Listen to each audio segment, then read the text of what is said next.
ਪੰਜਾਬ ਸਰਕਾਰ, ਪੰਜਾਬ ਦੀ ਇੱਕ ਪਾਸੇ ਇਹ ਸੀ ਕਿ ਜੀ ਬਾਕੀ ਸਵਾਂਗ ਰਚਣ ਦਾ ਜਾਂ ਦੂਜਾ ਫਿਰ ਹੋਇਆ ਜੀ ਸਾਊਥ ਵਾਲਿਆਂ ਨੂੰ ਪਤਾ ਨਹੀਂ, ਮਹਾਰਾਸ਼ਟਰ ਵਾਲਿਆਂ ਨੇ ਆਪਣੇ ਵੱਲੋਂ ਤਾਂ ਉਹਨਾਂ ਨੇ ਇਸ ਦਿਨ ਨੂੰ ਯਾਦ ਕੀਤਾ।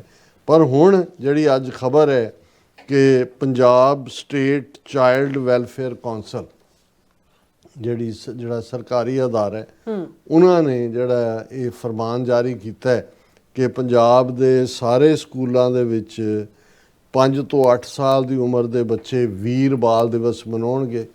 ਸੈਂਟਰ ਦਾ ਉਹੀ ਨੋਮਨਕਲੇਚਰ ਔਰ ਉਸ ਦੇ ਵਿੱਚ ਜਿਹੜਾ ਸਪੈਸ਼ਲ ਫੈਂਸੀ ਡਰੈਸ ਮੁਕਾਬਲੇ ਕੰਪੀਟੀਸ਼ਨ ਫੈਂਸੀ ਡਰੈਸ।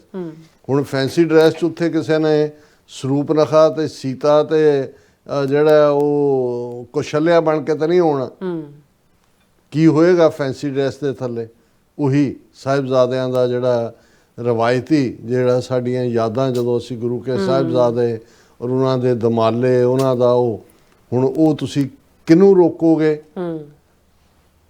ਕਿਸ ਲੈਵਲ ਦੇ ਉੱਤੇ ਸਾਰੀ ਗੱਲ ਨੂੰ ਲੈ ਗਏ ਨੇ। ਔਰ ਇਸ ਦੇ ਉੱਤੇ ਉਹਨਾਂ ਨੇ ਕਿਹਾ ਕਿ ਜੀ ਇਹ ਇਕੱਲਾ ਇਸ ਤੱਕ ਮਹਿਦੂਦ ਨਹੀਂ ਹੈ। ਉਹਨਾਂ ਨੇ ਕਿਹਾ ਕਿ ਸਟੇਟ ਗੌਰਮੈਂਟ ਦੀ ਅਨਾਉਂਸਮੈਂਟ ਹੋਈ ਵੀਰ ਬਾਲ ਦਿਵਸ ਦੀ ਇਹ ਡੈਡੀਕੇਟਡ ਹੈ ਮਾਰਟੀਰਡਮ ਆਫ ਛੋਟੇ ਸਾਹਿਬਜ਼ਾਦੇ ਔਰ government directive issued through Punjab state child welfare council for state level Veer ਬਾਲ ਦਿਵਸ 2025। ਹੁਣ ਜੇ ਘੱਟੋ ਘੱਟ ਭਗਵੰਤ ਮਾਨ ਜਾਂ ਇਹਨਾਂ ਦੀ ਇਹੀ ਸੈਂਸਿਟੀਵਿਟੀ ਹੁੰਦੀ ਇਹਨੂੰ ਵੀਰ ਬਾਲ ਦਿਵਸ ਨਾ ਕਹਿੰਦੇ। ਜੇ ਤੁਸੀਂ ਕੁਝ ਕਰਨਾ ਚਾਹੁੰਦੇ ਹੋ ਕਿ ਭਾਈ ਪੰਜਾਬ ਤਾਂ ਸਿੱਖਾਂ ਨੇ ਤਾਂ ਮੰਨਿਆ ਨਹੀਂ, ਅਕਾਲ ਤਖਤ ਨੇ ਇਸ ਦਾ ਉੱਤੇ ਇਤਰਾਜ਼ ਹੈ, ਸ਼੍ਰੋਮਣੀ ਕਮੇਟੀ ਨੇ ਕੀਤਾ ਇਹਨੂੰ ਰਿਜੈਕਟ ਕੀਤਾ ਹੋਇਆ।